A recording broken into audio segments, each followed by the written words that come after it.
We have been studying the book of Proverbs, and we've been attempting to study it by theme after we got through the first 9 chapters, because the first 9 chapters of Proverbs are an introductory sermon. Then after that, we have individual Proverbs, and some of them are as small as one verse. Most of them actually are just one verse long, individual Proverbs, but we're going through these Proverbs by theme.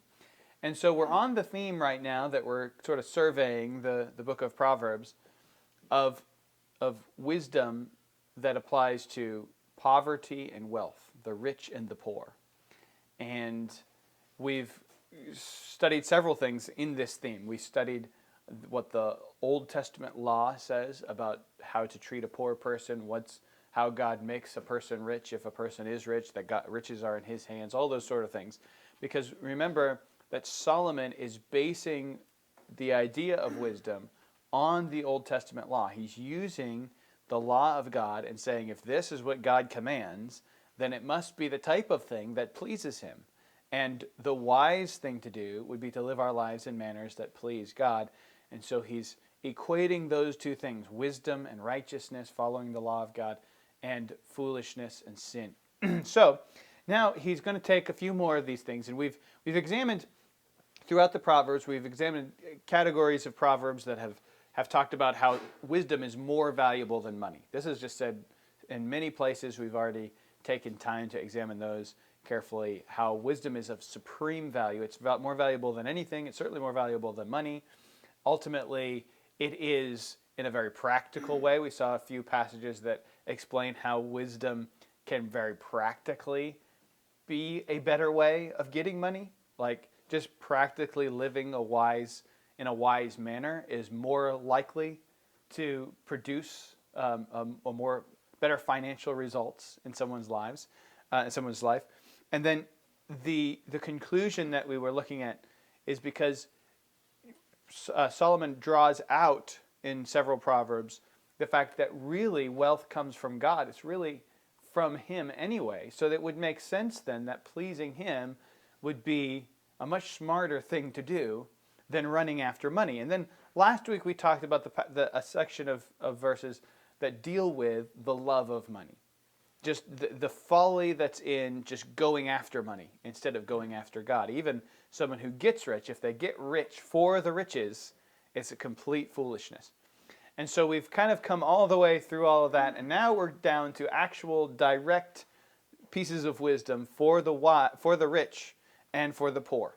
There's going to be a lot for the poor. There's going to be a lot of Proverbs that deal with the poor, because in under the subheading of the poor, there's a subheading of, how the poor people should be wise, and then how poor people are often poor because of their laziness. So there's their whole subject of laziness that's going to be produced from that. So we're going to see wise poor people in the Proverbs. We're going to see foolish poor people in the Proverbs. But today we're going to try to cover the subject of the rich in the Proverbs, starting with the rich who are wise. We'll start with Proverbs 13. Proverbs 13, verse 22. Even though we've just looked at how there's a warning against the love of money, to hasten to be rich, to run after riches, it's still not a sin to be rich. And sometimes in society, it's like, oh, rich people, they're the problem, with society. Well, not necessarily. Foolish rich people are a problem, but so are foolish poor people. It's foolish people that are the problem in society, not rich or poor people. But here's what it says about this in Proverbs 13, verse 22. It says this: a good man leaveth an inheritance to his children's children, and the wealth of the sinner is laid up for the just. Well, that's an interesting proverb. What's some of the first things that come to your mind as we read that? To do that. Yeah, right. Very rich. Well, Don't give them so much. Right, we'll stop giving next week. All right. well, you have to not only have enough to pass on, but you have to have raised your children the way that you practiced, being careful with your things. You must have also raised your children to do the same so that they can pass it on to your grandchildren, right? So there's a heritage that's passed on there that's more than wealth. a good man leaveth an inheritance to his children's children. That requires an amount of money, right? It requires wealth. But a wise man is not going to just be getting wealth for himself. He's not just accumulating wealth so he can live at ease, he can be comfortable, it's not the love of money, it's being wise with what God has given you, and in order to preserve that for an inheritance for your children. And notice how wise he's been. He's been wise enough to raise his children so that they will be able to pass that same thing on to their children. So Selflessness as well. Yeah. You're going without to make sure this stuff. Certainly one must be careful, because what a person who's selfish is doing, a person who's all about themselves, they're getting money so they can spend it on the things that they want. Do what they want. Right. Yep. Where a wise man, he says, well, God's given me this. Right. What has God given it to me for? And part of it is leaving something for my children and for their children. But then you look at the next segment, the contrary, and the wealth of the sinner is laid up for the just. Meaning the sinner's wealth ends up in the hands of the just when it's all said and done. At the end. Well, there's both a temporary reality and an eternal. The eternal is the most obvious, right? In the end, you've lived your whole life, Right. and who gets that when you're dead, right? It's going to be the just. They're going to inherit the earth, right? Yeah. So there's that. The ultimate reality here is certainly eternal. But there is a temporary reality, because the person who is unwise, remember that's what sinner, foolish, these are being used interchangeably here. The person who is unwise is taking all the money, he's spending it on himself, and then what happens? He dies, and that's completely pointless. Everything that he spent on himself is for nothing. And guess who comes in and gets that money? Well, people who are wiser than him, and then are going to carefully use it. Or more people who are sinners and are going to also waste it, right? But the people who are careful with it are going to use it in a manner that actually matters and has some purpose, rather than just using it for themselves. And the people who use it for themselves, it's ultimately just temporary. I think that's the idea there. Let me give you another one before my phone falls asleep on me here. It's got all my notes on it. Proverbs 21. Proverbs 21.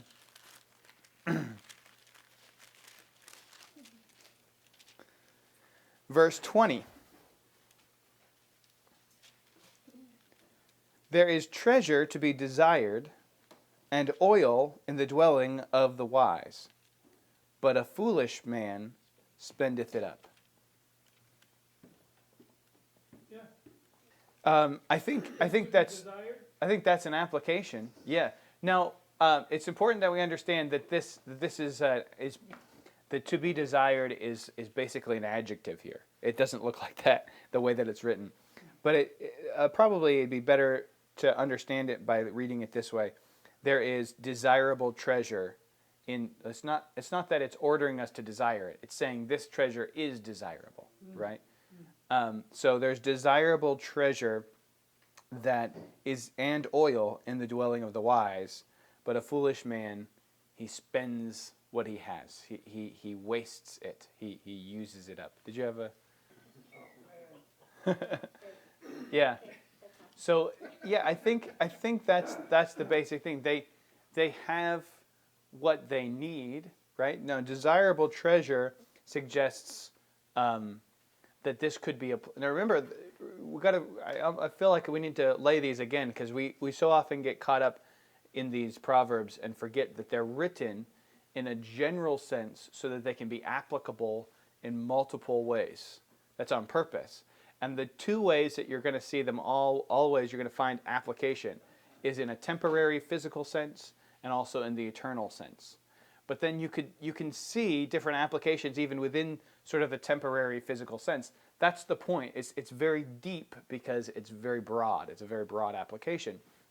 So the point here is there is treasure that's desirable, like good treasure, that's in the dwelling of the wise.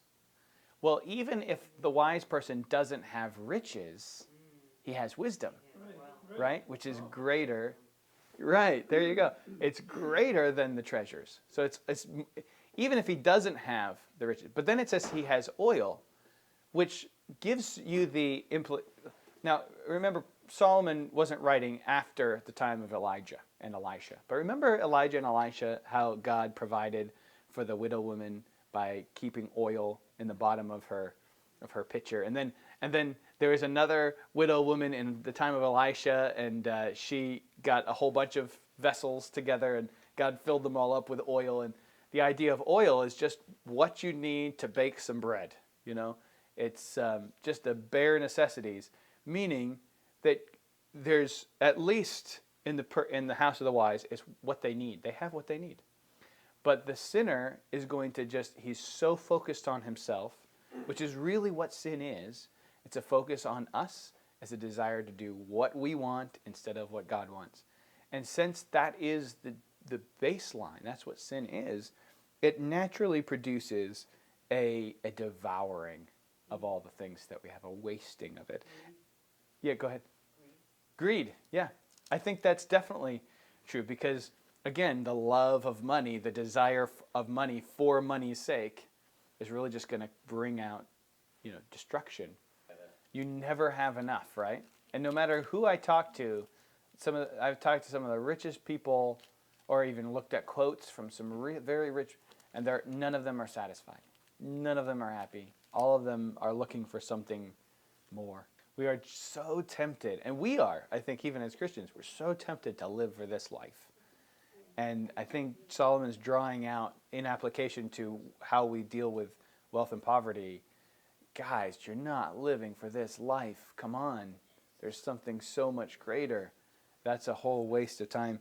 And so I think we're actually going to see the same theme a couple times. So I'm going to move right on to Proverbs 29, verse 14. Now this one is a little different than the ones we've just seen, but I wanted to throw this in there under the heading of the wise rich man. A wise rich man, what a wise rich man does. This is specifically talking about a king, but obviously a king is going to be more wealthy than another man. Verse 14 of Proverbs 29, the king that faithfully judgeth the poor, his throne shall be established forever. Now, practically speaking, in a temporary sense, this just seems just very practical, right? A king has lots of means, he has wealth, he has, money, that kind of thing. But when he judges, kings were not just the supreme rulers. A lot of times they were judges, were called kings and things like that. Rulers that are making decisions. When they're judging poor people, what incentive do they have? I mean, remember, we're not talking about a time when poor people voted in the president, right? They didn't need their vote, right? So what was their incentive to care about the matters that matter to the poor? Well, they didn't have really an incentive. So Solomon is pointing out, you guys, you kings, you need to look down the road because a bunch of disgruntled poor people is going to ruin your kingdom. You're going to cause an uprising is what you're going to do. But if you will just faithfully judge even people, even when you don't get any benefit immediately from it, even when you're not going to get money under the table for ruling that way, but you're going to faithfully judge the poor, of course that's going to be in your best interest. Why? Because it's what God commands you to do. And if God commands you to do it, which is clear, we saw that in the commandments, in the Old Testament law, how judges are not to favor the poor in judgment or to wrestle judgment against the poor. And so if God commands it, it's obviously the wise thing to do because it's the thing that pleases the Creator who gives you life and controls who gets money. Right? So don't you think it's wiser to be, to forsake what you think is going to get you money and instead do what's right and pleasing to God? And of course, he draws out of it, his throne shall be established forever. Those poor people are they're your workers, they're your army, they're everything, right, for a king. So you better keep them happy. You better rule righteously. And that's very clear both in the eternal and the temporary. Let me go to Proverbs 10, because this one really connects to the next segment. The next segment is talking about foolish rich men. This is still under wise rich men. And it's interesting how this one is copied later. So let me first go to Proverbs 10, verse 15. It says, "The rich man's wealth is his strong city. The destruction of the poor is their poverty." I'll let that one sink in for a minute. So a rich man's wealth defends him like walls of a city. It could be a very positive thing to have some wealth. I mean, look, when times get tough, if you've got nothing in the bank, you're in trouble. Times get tough, you got money in the bank. Well, probably not in the bank. You got money outside of the bank, probably. But you've got some money. It's going to defend you. It's going to be helpful to you. You see the wisdom in setting aside and having savings. There's some wisdom there. There's no doubt. The rich man's wealth is a strong tower, but the poor's poverty will end up destroying him. So there's a positive reason to set aside money and to use some wisdom with the money God's given you, to have a savings account, that sort of a thing. Okay, but now go with me to Proverbs 18, verse 9 through 12. Remember what we just read. The rich man's wealth is a strong city, the destruction of the poor is his poverty. Proverbs 18, verse 9. Follow this carefully. "He also that is slothful in his work is brother to him that is a great waster." By the way, this is in a group of verses that are all one proverb. Starts up in verse. It starts a little further. I think in verse 6, a fool's lips, a fool's mouth. In verse 7, the words of a talebearer. We're jumping to verse 9, so we're in the middle of a long proverb here. "He also that is slothful," or lazy, right, in his work, "is brother to him that is a great waster," meaning he wastes what he has. Being lazy is a waste of time, right? So you're just like if you went out and worked and then you got a lot of money and then wasted it, it's the same as if you hadn't gone out and worked, if you had been lazy, okay? "He that is slothful in his work is brother to him that is a great waster. The name of the Lord is a strong tower." Well, that's interesting, right? The strength, the real defense in times of trouble is the name of the Lord. The name of, now that's all caps, that's the name of Jehovah, the name of Yahweh is the strong tower. "The righteous runneth into it and is safe." That's rich or poor. Now look at verse 11. "The rich man's wealth is his strong city, and a high wall in his own conceit." It's taking the same thing it said before, and now saying, your wealth could either be your city, your strong tower that's going to help defend you, or it could be a tower that you're running to instead of running to the Lord. And now it's a strong wall in your own imagination, your own conceit. You believe it's going to defend you, but it's not. Why? Because the wealth isn't the problem. It's the Lord. The wealth isn't really the thing that's protecting you. It's just the Lord may have given you wealth in order to protect you through that, but really it's the Lord protecting you. And the Lord will protect the poor by other means, right? So if we see the wisdom in being careful with our funds, with our money, great. But never make money the focus, because God's over all of that. He's the real strong tower. The righteous are running to him in trouble, whether they're rich or poor. And it might be that God provides for a rich man and protects him through his riches, and provides for a poor man and protects him maybe through a rich man who helps him, or some other means. But the real protector is God. And when we get our eyes on the money, on the wealth, even though it's wise to have a savings account, to be careful with your money, but when our eyes go to the money for our salvation rather than to the Lord, there's the problem. So a wealthy person can be very wise or very foolish, and that's the real problem. It's not the wealth, it's the foolishness. Let's look at a couple other foolish stuff here. There's one more verse here that really goes along with this. "Before destruction, the heart of man is haughty, and before honor is humility. Before destruction, that pride goeth before destruction, and a haughty spirit before a fall. This is just another a restating of the same proverb, right? That's what's going to happen to the person who trusts in his riches, trusting in his riches. Proverbs 21, verse 6.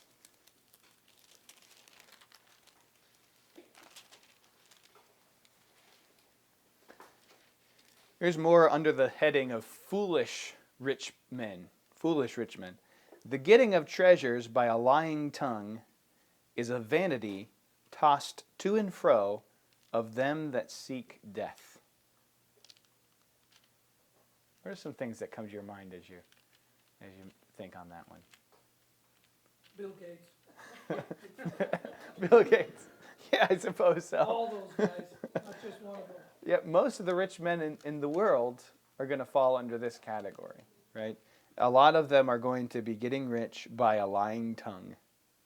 The getting of treasure by a lying tongue is a vanity tossed to and fro of them that seek death.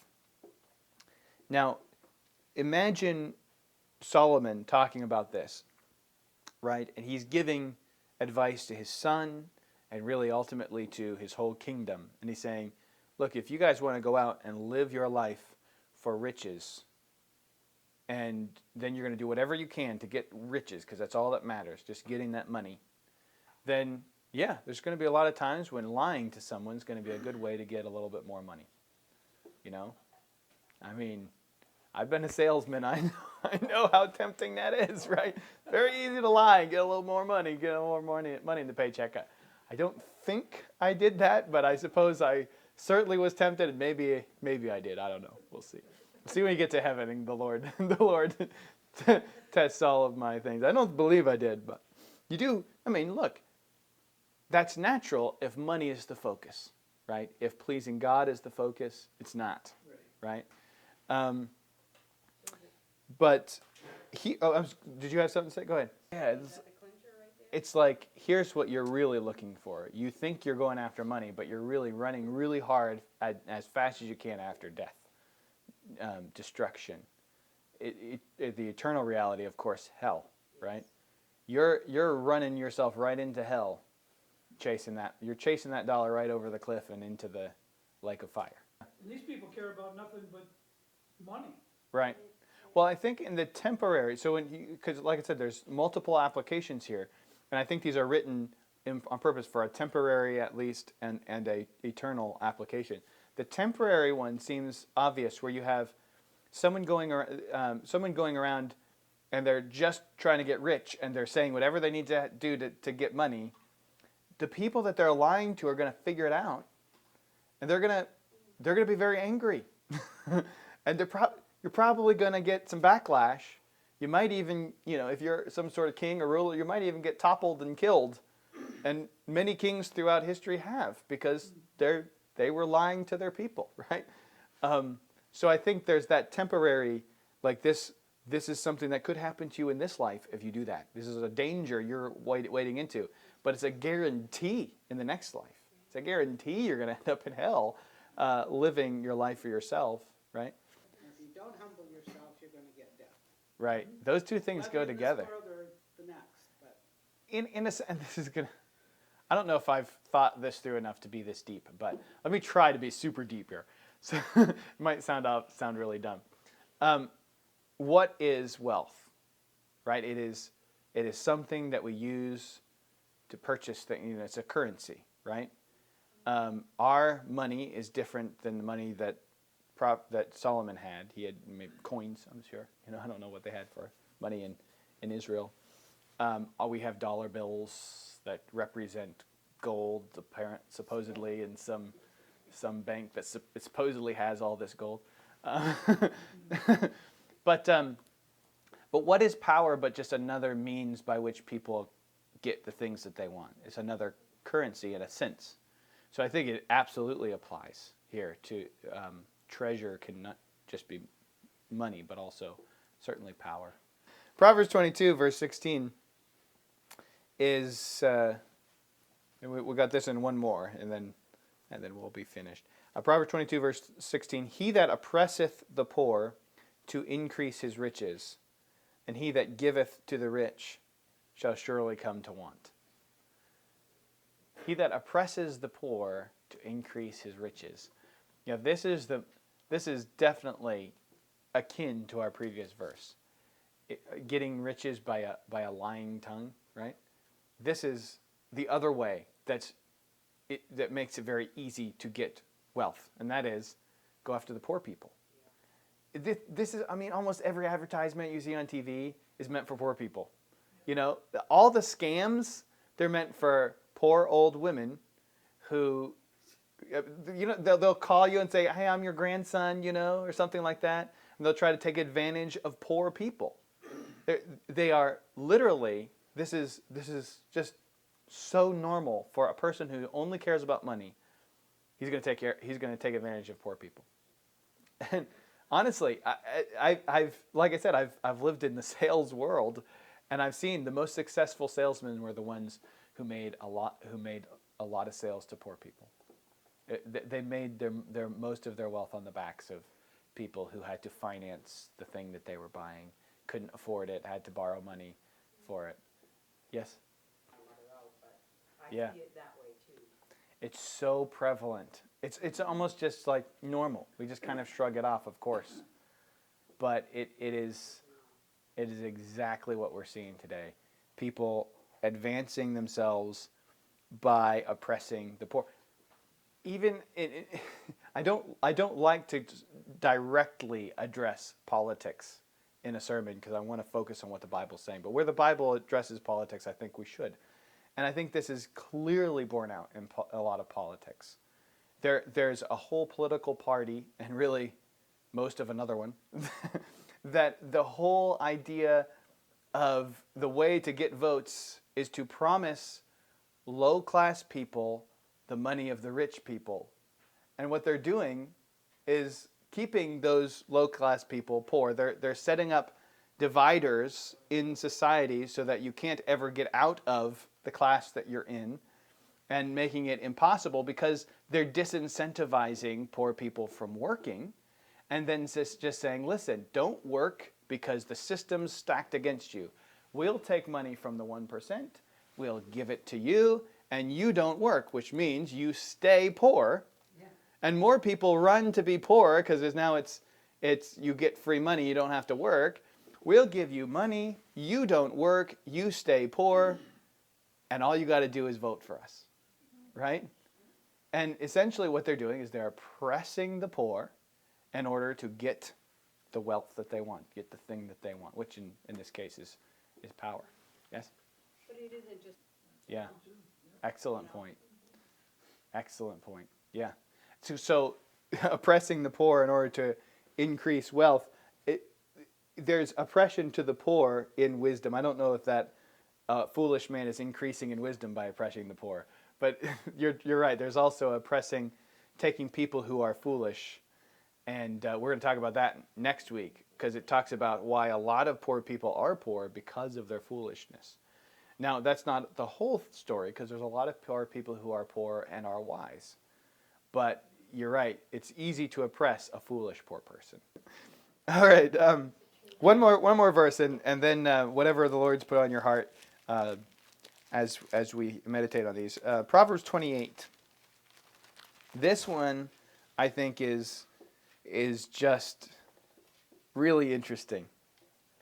Proverbs 28, verse 15.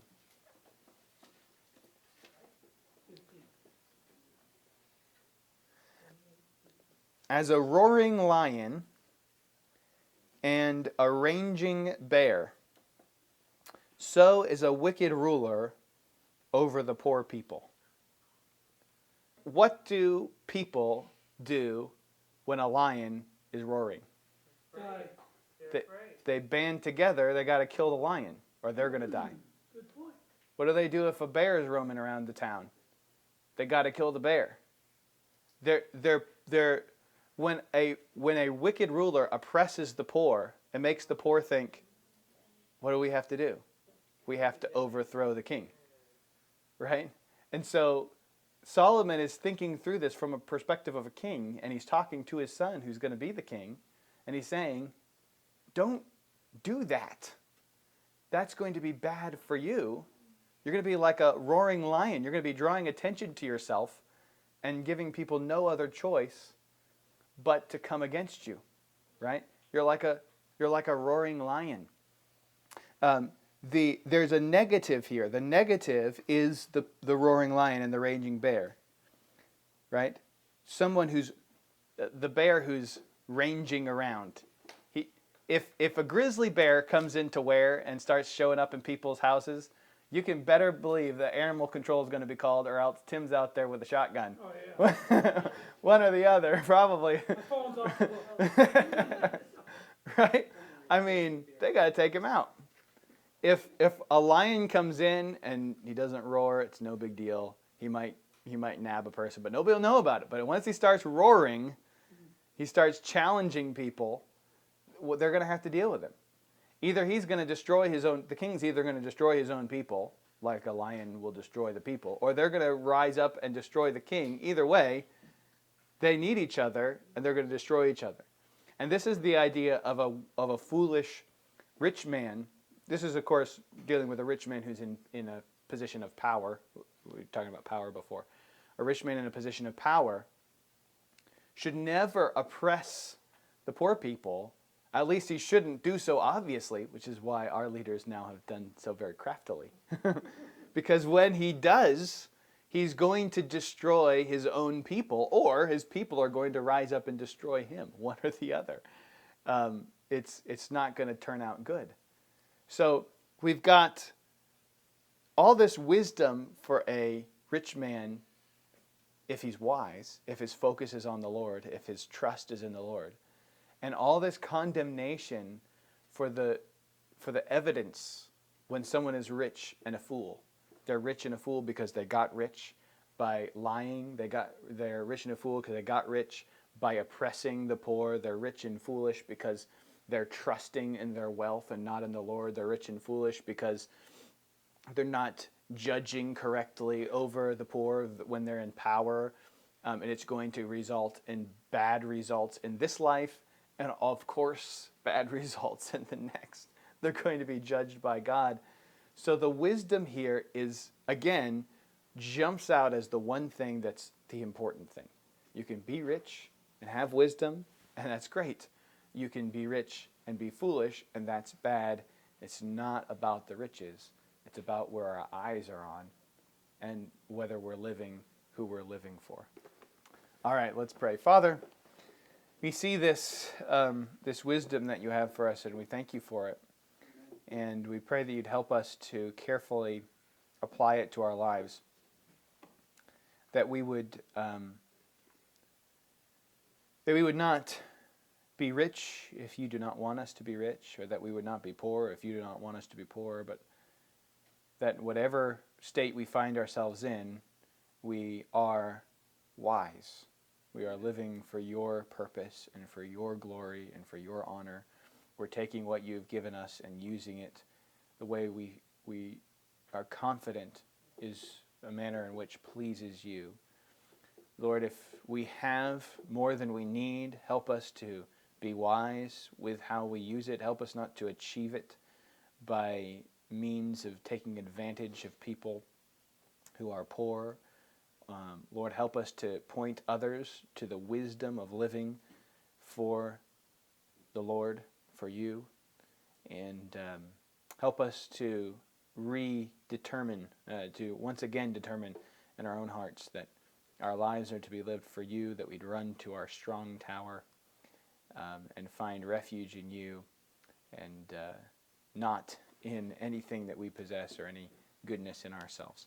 We thank you for this. Bless us as we go from here, we pray. In Jesus' name.